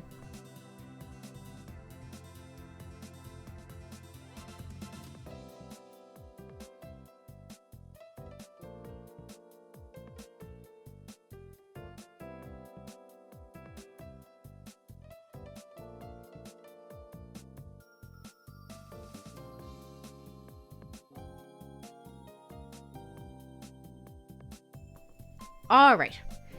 I finally managed to escape Kurumi and stop and take a reader. I'm sure Yuka managed to distract her. The reason I went all the way to Tsukiyama was to see if I could find the second bell. Now I've successfully obtained it. With this, we've secured both lifelines. I put my hand in my pocket and feel the bell. Now, for only that one day, from the 5th to the 6th, if I can just keep a close eye on Yuka, everything should be fine. Walking back briskly, I let out a sigh of relief. I still think that we should destroy the bells. I don't know. I feel like that's the better solution. 4:31 p.m. I'm back. You didn't go anywhere. Welcome back. You didn't go anywhere. You do what? Did you get your something taken care of? Perfectly. That's so. You catching anything? There's my alarm. Oops. Oopsie daisy. Asking her, I take a seat next to her. Yeah, it's not bad. I see. Alright, great chat here. Have you... Alright, it all comes back to this. Have you ever kissed someone? Oh boy. Makoto and Yuka are the only ones who have been dying in each loop, right? Supposedly so, yeah. Nobody else seems to remember. At least not right now. But I find that so strange because Kurumi should still remember. Like, she wasn't there on the final day, but she still went to the shrine. So I don't know why she doesn't remember anything. I don't know. I'm so interested in, like, Kurumi's whole thing. Have you ever kissed someone? And then we just fade to black. We're not gonna talk about any of that. Okay, did I kiss her again? 5:44. Only Haruka and I have returned to the lodge. I sit on my bed, waiting. Waiting? For what? Why'd you go fishing with Ishihara? Right, this moment. I dash out onto the terrace with lightning speed. Uh-oh, something's about to happen. What the hell? Ishi. Before I can finish speaking, I punch him square in the face. There is something so funny about, like, having all the background information and just being like, you know what? I know how to end this by punching the shit out of you. Amazing. Deserved. It really is deserved. He deserves it. He crumples to the ground. I knocked the guy out. Vengeance is mine. This is for hitting me before. He hit you? No. This is just between us. Between us. I laugh it off for now. Haruka tilts her head in confusion. Is Saki gonna see that and be like, what the hell? And then... Huh? Saki arrives. Huh. Why is Okiko-kun sleeping out here? It looks like the basket hanging from her elbow will be safe. Well, that's good. things are certainly going better with Saki at the very least. Because I feel like you can't really hang out with her the first time around. Like that's not an option because she's just so angry and upset by everything. After finishing Izumi-san's homemade curry, at Kurumi's suggestion, we decide to have a test of courage. Okay then, here we go. Kurumi leads the way into the forest. Come to think of it, this is where Haruka asked me if I want to team up. Haruka? Haruka? No. Hey, Makoto. As expected. I'm called from behind and turn around. Huh? I can't help but let out a startled gasp. Because the person standing there isn't Haruka. It wasn't Haruka who asked me the first time around. It was Yuka. What the hell? Is the game assuming that I hung out with Yuka? Because I didn't. I did not at all. Oh. Hi. Shh. Don't be so loud. What? Saki. Just listen, okay? This is a test of courage, right? Yeah? And a test of courage usually involves pairing up, right? Well, yeah. So, when we get there, we'll probably have to do rock, paper, scissors to pair up. Well, I wanted to discuss this with you, and not Okiko? Why? Why? What's going on? To be honest, if that's how Saki acts at her worst, I don't think I want her. I want her at her best. She's the one girl I don't want to fix. I think that Saki is, she's definitely the tsundere of the group, but I don't know. Some things are taken a little too far. A little too far with her personality, and it's like, she's alright, she's fine. She's decent, but I would prefer to hang out with Yuka, or Izumi, or Kurumi, or Haruka, or basically anyone else. I don't know. Well, I wanted to discuss this with you. Do you perhaps want me to go rock, paper in that order? Huh? Why do you... Nah, when I did a test of courage before, I had someone ask me to do that, you see? Then you already know what's up. That's exactly what I wanted to ask. I don't know what to say. More than that, I can't help but find it strange that Saki has asked to pair up with me. Why is history changing? Why does she like me so much? I don't know about that. Yeah, she goes beyond the typical tsundere. Yeah, exactly that. In these past few hours, my voice is fading, dying. Oh no. And to be fair, we did see that she has like some home life trouble thing. I don't know, like her parents are not feeding her or something. I don't know, something's going on with her. But she's also like so incredibly mean to Haruka at her worst, and she's also just like, I would like to speak to the manager, please. Like an actual literal line from her, and it's like, I don't know, something about her kind of gives me the ick. So in these past few hours, I haven't done anything particularly different from the last loop. Ah, I see. That's it. Now that I think about it, Saki wasn't there during these previous tests of courage, was she? Oh, yeah, she wasn't. She ran away. I forgot about that. So that's why history changed ever so slightly. Well, if you're against it, it's fine. Anyway, I'll stick to that order. Makoto-kun, think about it, okay? With that, Saki follows the others. Think about it, huh? I kind of wanted to be paired up with Yuka. I don't know what Yuka's gonna do now. Oh, shoot. Shoot, that's awkward. Now we're walking through the graveyard. Saki's walking beside me. In the end, I went along with Saki's suggestion. I thought it would be impolite to decline a girl's invitation, and also, Saki seemed quite different from before. This new Saki is making me quite curious. Is she, though? Hold on. Wait a minute. So I don't get the choice? Ah, whatever. Who cares about Yuka? It's like, me and Yuka have this, like, very special connection, and we're just like, whatever. Whatever. I'm gonna hang out with everybody else. But why did she want to team up with me? I glance at her walking next to me. She's completely unfazed by being in the graveyard. It appears her reason for inviting me isn't due to any timid desire not to be alone. Then why? I asked Saki. Hey, Saki? Hmm? It's a straightforward question, but why did you want to pair up with me? Do you want to know? Well, I guess. Okay, then I'll tell you. Because I wanted to know. Huh? Know what? About you, Makoto-kun. Why? Why? I don't understand. I want to know more about you, Makoto-kun. I can't help but get all nervous. Well, who wouldn't, right? If a girl says something like that, anyone would. I'm just a little curious, maybe. Curious? Curious about, me? Me? Huh? Yeah. But why? 'Cause you remind me of someone. Oh, right. Ew, that's awkward. Well, I guess if Yuka and Saki went to the same middle school, Saki should have also met that same boy that Yuka had a crush on. What the hell? What's going on? Am I a clone? Am I a clone? What's going on? 'Cause you remind me of someone. Who? A classmate from middle school. A boy Yuka had a crush on. Hey, are we talking about that cheesy guy again?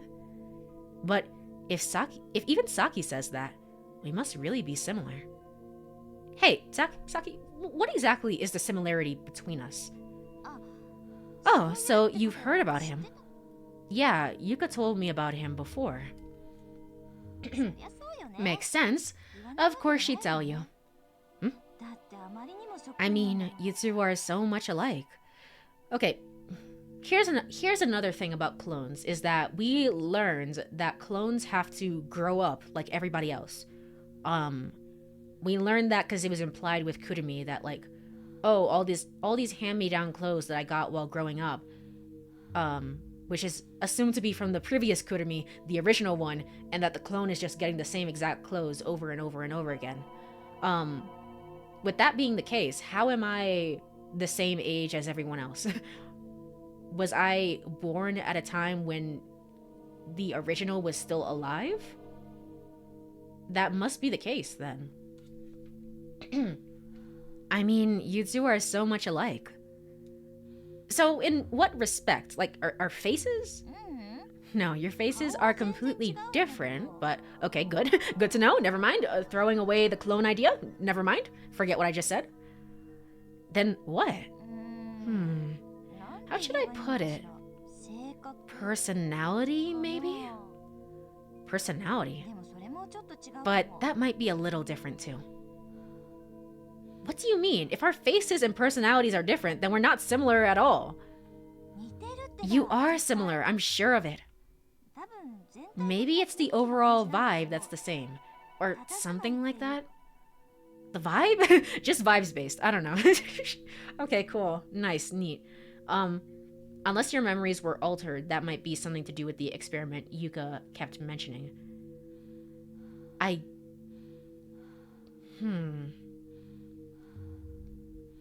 That's certainly I guess that's a possibility. It's like,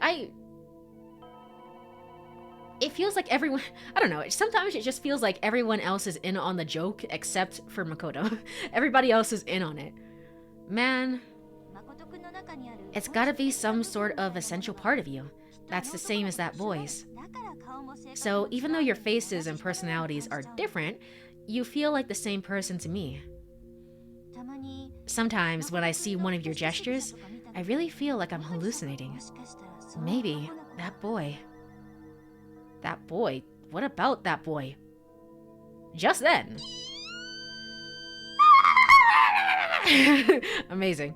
We both turn at the deafening scream from behind us.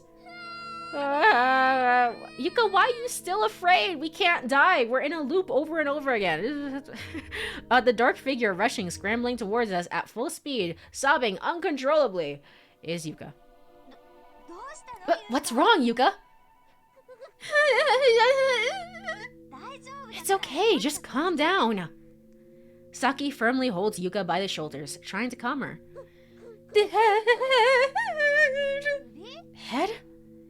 head. And then... Come on, Yuka-chan. Don't run off so suddenly. Yuka's partner, Izumi-san, approaches, panting heavily. That was a dog. It was a puppy that stuck its head out of the grass. A puppy? A puppy in a graveyard like this? But, like, don't get so surprised, Yuka. Saki giggles joyfully.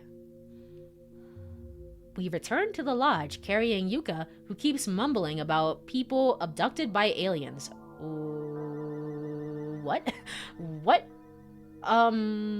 Okay. Nice chat we're having? I guess? I don't understand.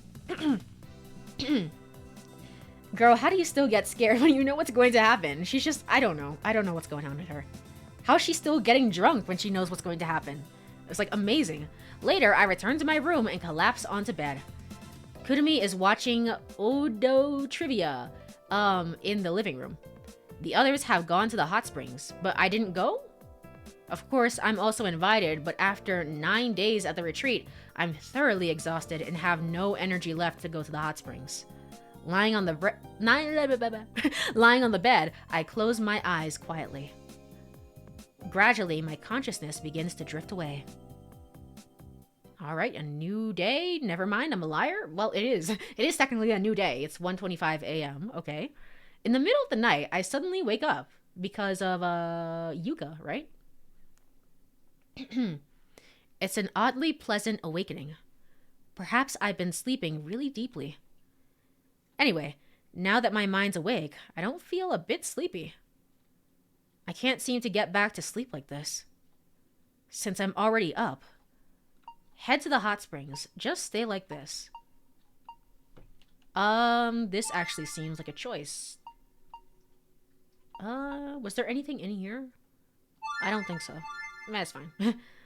4-4, a different looking lookalike, Yuka root. What does that mean? What? Just stay here. I'll just stay here. Thinking this, I close my eyes again, but... Darn it, I still can't sleep.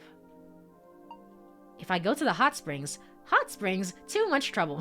Too much trouble, I don't know.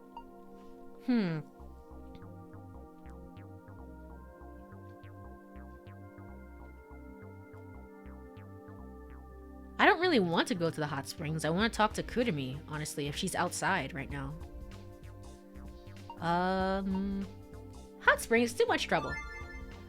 Hot springs, too much trouble. But still, that doesn't change the fact that I can't sleep. So, what should I do? I should have brought a book or something for times like this. Only choice is the hot springs. Think about something. The game is like, you should really go to the hot springs. I don't know. I feel like we'll be fine. What's the worst that can happen?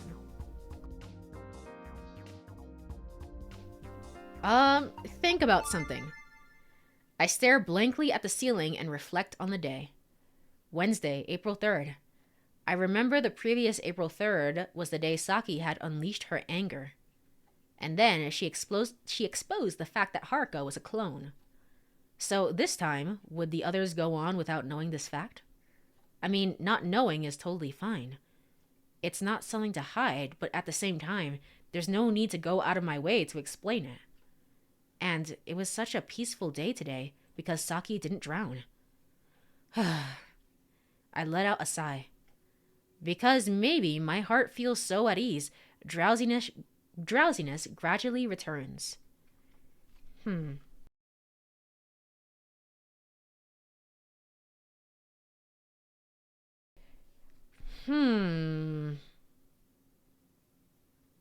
It's like I'm being cradled in a gentle embrace. Was I supposed to go to the hot springs? I don't know. I feel like the game didn't give me a clear indication to do that, so I don't know.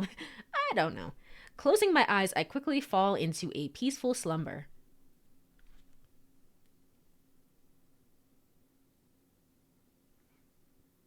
The April 4th Thursday. Who is texting me?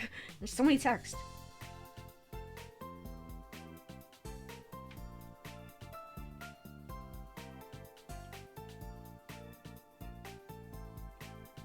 Oh, okay. It's just family. It's just family. I guess now is as good a time as any to save, really. Yeah, I think... Oh, wait, no, don't overwrite this one. Definitely not. Because I don't know... I don't know if, that's a good idea. I feel like I should have gone, but we'll see. We'll see what happens. Okay. I feel like now is a good time to, end stream. So, with that being said, I guess I'll say it one more time. In case you were not here for the beginning of the stream. Where is it? Where is it? Hold on. My friend invited me to do a fan dub for a scene, a goofy little scene in Final Fantasy IX. And so in it, I voice Freya and Vivi. And so I will post that into the chats right here. Doo-doo. Yeah, I saw it was very well done. It was very well done. I will say it is, it's all thanks to Heidi, or, you know, Aderu Moro. She was the one who, like, did all the editing, and stuff like that, and I'm very impressed by how it turned out. And of course, everybody, all my friends as well. Most of the people on the cast are my friends, and so they, they also did their best with with all the voices, and it came out really, really well. So I'm very happy with it. Please go check it out if you're interested. It has very... well, truthfully, I have not played Final Fantasy IX yet. From what I can tell, it has very minimal, you know, Final Fantasy IX spoilers. It's just kind of a goofy scene. However, I know some other scenes that I've recorded where I'm like, oh, this is just the plot.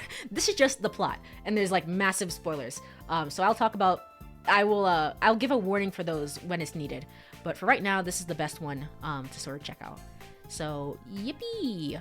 Let me go ahead and... look for somebody to raid if anyone is online right now.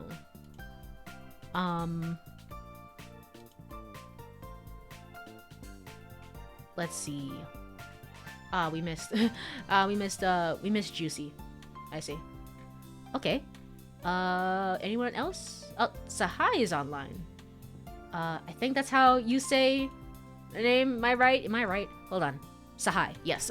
Sahai. Sahai is online. So, we're going to go raid them. It is. Okay, cool. They are playing Marvel Rivals, the game of all time. So let's go say hi. Let me go over to ending screen. Yippee. All right. Well, thank you so much, everyone, for hanging out. I really appreciate it. This was a fun stream. We didn't get a lot done in-game, but it was still fun to see, like, the little minute changes of how this route played out differently. So... Oop. Oop. Well, you know, Chu. Yeah, hi, Chu. Thanks for the stream. Next time for sure. So... I will be back on Thursday with the finale of Shibuya Scramble. I don't care if it's 5-6 hours. We're ending the game. We're ending the game, and then on Sunday we'll be starting a new game. We'll be starting Wanderstop. So yippee, wahoo. Anyway, bye everyone. Bye bye. Bye bye. Bye bye bye.